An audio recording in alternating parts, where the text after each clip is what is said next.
بسم اللہ الرحمن الرحیم۔ السلام علیکم ورحمۃ اللہ وبرکاتہ۔ اسپرنگ فیلڈ اسکول ماسب ٹینک سے میں اردو معلمہ۔ تو بچوں، ہم نے گزرا ہوا زمانہ سر سید احمد خان اس کے لکھنے والے 2 حصے کو ہم نے پڑھا تھا۔ آج اگلے حصے کی جانب بڑھیں گے۔ تو بچوں، پیج نمبر 77 نکالیے، اسکرین کی طرف توجہ سے دیکھیے اور سبق کو سمجھنے کی کوشش کیجیے۔ اتنے میں اس کو اپنے ماں باپ، بھائی بہن، دوست، آشنا مطلب ساتھ رہنے والے، ساتھ اٹھنے بیٹھنے والے، یا پھر واقف کار۔ آشنا کے معنی واقف کار، جن کی ہڈیاں خبروں میں گل کر خاک ہو چکی تھی، مطلب دوست جو تھے اس کے، جن کی ہڈیاں مطلب گل کر خبروں میں خاک ہو چکی تھی، مٹی بن کر مٹی میں مل چکی تھی۔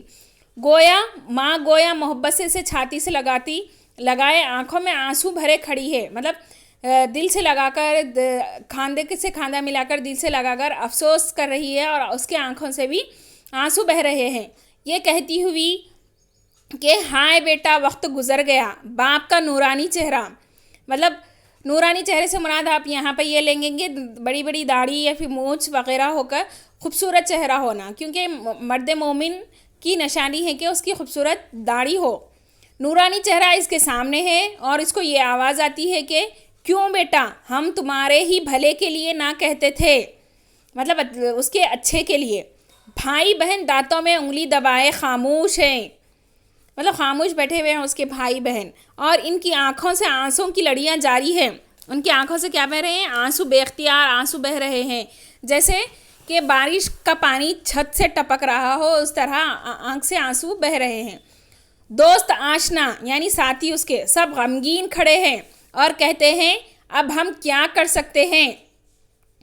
ایسی حالت میں وہ اس کو اپنی باتیں یاد آتی ہیں جو اس نے نہایت بے پرواہی، بے مروتی سے، بے اعتنائی سے، بے پرواہی سے اور بے مروتی کلچ خلقی سے اپنے ماں باپ، بھائی بہن، دوست آشنا کے ساتھ برتی تھی۔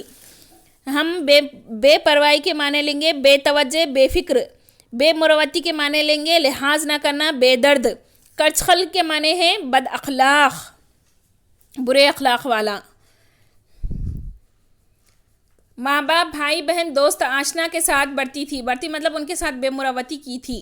ماں کو رنجیدہ رکھنا، باپ کو ناراض رکھنا، بھائی بہن سے بے مروت رہنا، دوست آشنا سے ہمدردی نہ کرنا یاد آتا تھا، یعنی اس کے جتنے بھی برے کام اس نے کیے تھے وہ تمام باتیں اس کو یاد آتی تھی۔ تو بچوں، یہ ہے جوانی کے بارے میں، جو اس بوڑھے کی جوانی کا جو ہے تذکرہ جس میں کیا گیا ہے، یہ والا پیراگراف ہم پڑھ رہے ہیں۔ اگر آپ کو سوال پوچھا جائے گا کہ بوڑھا جوانی کے دور میں کیا کرتا تھا، تو اس بارے میں آپ بتا سکتے ہیں۔ ان پر محبت سے دیکھنا اس کے دل کو پاش پاش کرتا تھا۔ اس پر ان کا محبت سے دیکھنا، یعنی جب انسان سے فطری لگاؤ ہو تو اس کے برے کام بھی ہم کو اچھے لگتے ہیں، لیکن تب وہ اس کے ساتھ اس کا نقصان ہو رہا ہے، بعد میں چل کر اس کو خامیازہ بھگتنا پڑے گا، ہم یہ نہیں سوچتے ہیں، جس کی وجہ سے وہ بعد میں جیسا جیسا بڑا ہوتا جائے گا اس کے کردار میں مطلب بد اخلاق والا پن شامل ہو جائے گا اور وہ بگڑتا جائے گا۔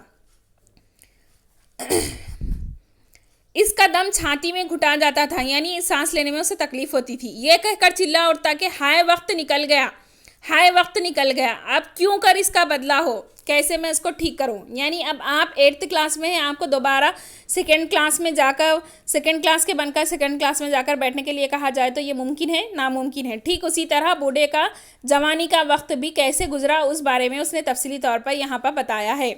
وہ گھبرا کر، دیکھیے بچے توجہ سے دیکھیے، وہ گھبرا کر کھڑکی کی طرف دوڑا اور ٹکراتا لڑکھڑاتا، یعنی جیسے کوئی نشے میں انسان ہو اس طرح، کیونکہ اندھیرے کی وجہ سے ٹکراتا لڑکھڑاتا کھڑکی تک پہنچا۔ اس کو کھولا اور دیکھا کہ ہوا کچھ ٹھہری ہے اور بجلی کی کڑک کچھ تھمی ہے، پر رات ویسی ہی اندھیری ہے۔ اس کی گھبراہٹ کچھ کم ہوئی اور پھر اپنی جگہ آ بیٹھا۔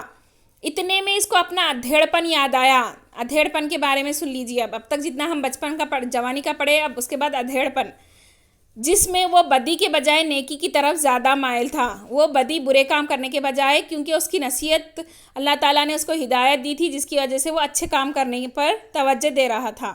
اپنا روزہ رکھنا، نمازیں پڑھنی، حج کرنا، زکوٰۃ دینی، بھوکوں کو کھلانا، مسجدیں اور کنویں بنوانا یاد کر کے اپنے دل کو تسلی دیتا تھا۔ فقیروں اور درویشوں کو جن کی خدمت کی تھی اپنے پیروں مطلب جس کے ہم بیعت لیتے ہیں اور ان کی بتائی ہوئی باتوں پر عمل کرتے ہوئے مرید ہونا زندگی گزارتے ہیں۔ پیر بیعت لینا مطلب مرید ہونا، پیروں سے مرید بنتے ہیں۔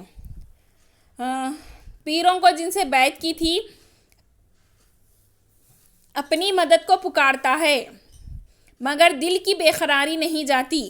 وہ دیکھتا ہے کہ اس کے ذاتی اعمال کا اسی تے خاتمہ ہے۔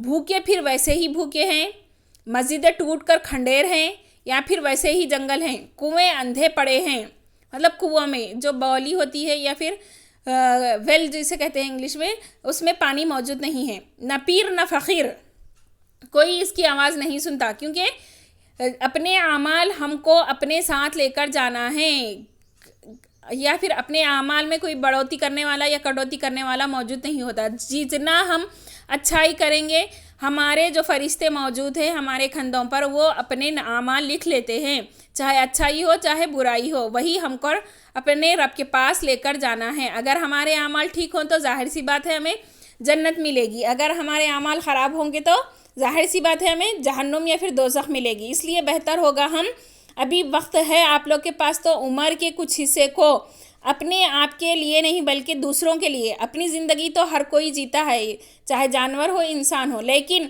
یہ جذبہ لے کر آپ کو اپنی زندگی میں آگے بڑھنا چاہیے کہ میں دوسروں کے لیے کچھ کر گزروں، اس کا دوسرے کو کچھ پتہ نہ ہو کہ ہم نے کیا ہے، اس بارے میں کچھ پتہ نہ ہو۔ تو بچوں دیکھ لیجئے، نہ پیر نہ فقیر، کوئی اس کی آواز نہیں سنتا نہ مدد کرتا۔ اس کا دل پھر گھبراتا اور سوچتا کہ میں نے کیا کیا جو تمام فانی چیزوں سے دل لگایا، یعنی ختم ہونے والی، فانی مطلب ختم ہونے والی۔ یہ پچھلی سمجھ پہلے ہی کیوں نہ سوجھی، اب کچھ بس نہیں چلتا، اور پھر یہ کہہ کر چلا اٹھتا، ہائے وقت میں نے تجھ کو کیوں کھو دیا۔ پیج نمبر 71 76 78 یہاں تک آپ کے لیے کافی ہے۔ ادھیڑ پن کا ہم نے یہ حصہ پڑھا، جوانی کا حصہ پڑھا، بچپن، جوانی اور ادھیڑ پن کا حصہ ہم نے پڑھا۔ تو بچوں سوالات کے حساب سے آپ کو یہ سمجھ لینا ہے، ٹھیک ہے نا؟ امید کرتی ہوں آگے کا یہ اگلی ویڈیو میں ہم پڑھیں گے۔ آپ آج کا ہوم ورک مختصر جوابی سوالات اور طویل جوابی سوالات مکمل کر لیں گے۔ جزاک اللہ خیر۔